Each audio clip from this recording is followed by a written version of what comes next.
Olá, sou Estevão Mendes Pinheiro, mestrando no programa de pós-graduação em Sistemas de Produção Agrícola Familiar.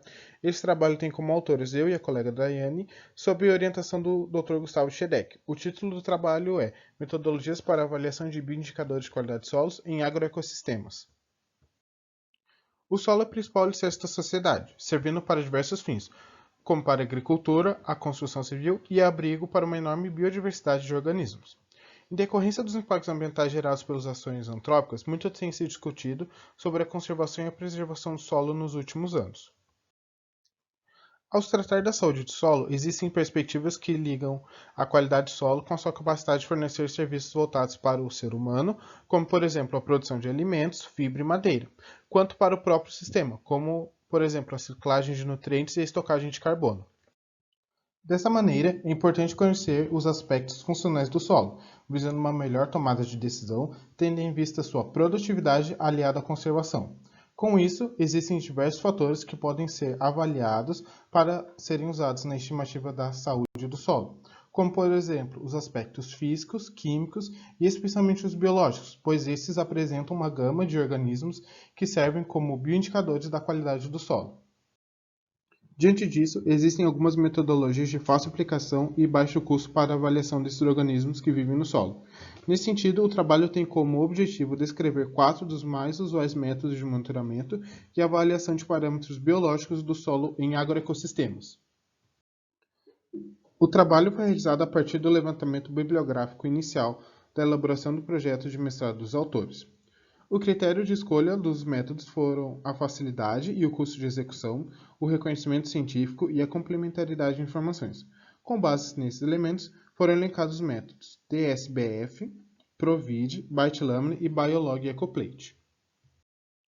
O método DSBF consiste em quantificar populações da fauna edáfica, através da retirada de monólitos de 25 por 25, com a profundidade variando de 10 e 25 centímetros. Após a retirada desses monólitos, eles são colocados em bandeja para a triagem manual. Em seguida, os organismos coletados são armazenados em álcool 80% para sua contagem e identificação. Apesar de não ser um método muito sofisticado, requer um grande esforço amostral. O método PROVID consiste na instalação de uma armadilha com garrafa de PET de 2 litros. Nessa garrafa são feitas 4 janelas de 6 por 4 cm a 20 cm de sua base e colocados em seu interior 200 ml de álcool a 70%, com 3 a 5 gotas de formol ou glicerina. Essas armadilhas são enterradas com as janelas no nível do solo e ficam instaladas durante 7 dias. Esse método tem a vantagem por ser de fácil obtenção de material e construção das armadilhas, além do transporte e instalação no campo.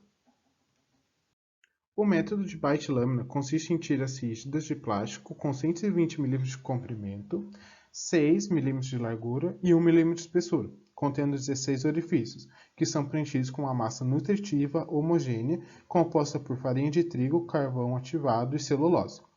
As ByteLaminas são enterradas no solo, podendo ficar num período de 7 a 28 dias, dependendo das condições locais e objetivo do estudo. Após determinado período, as ByteLaminas são retiradas, sendo realizada a contagem de seus orifícios consumidos, dos orifícios não consumidos e dos parcialmente consumidos. Esse método possui como vantagem a possibilidade da produção artesanal, reaproveitamento após uso, fácil instalação e leitura e interpretação dos resultados. Bom, e por fim, o método Biolog Ecoplate, que consiste na utilização de placas ecoplates que são constituídas de 96 alvéolos contendo 31 fontes distintas de carbono, em triplicado, além das células controles. As amostras do solo são coletadas até 10 cm de profundidade e levadas para o laboratório, onde são diluídas e homogeneizadas em uma solução de cloreto de sódio a 0,85%. O sobrenadante é transferido para as placas incubadas a 25 graus Celsius, no escuro, por 24 horas. E após esse período, essas placas são lidas em colorímetros, em intervalos de 12 ou 24 horas, até a sua estabilização.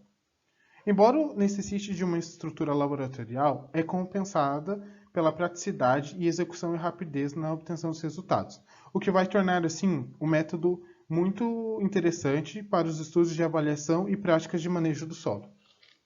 Bom, podemos concluir que os métodos são complementares e abrangem diferentes nichos ecológicos, e a sua adoção depende da disponibilidade de recursos e da mão de obra em diferentes contextos da pesquisa. Aqui estão as referências do trabalho. Obrigado ao SPAF, a CAPES e ao FPEL.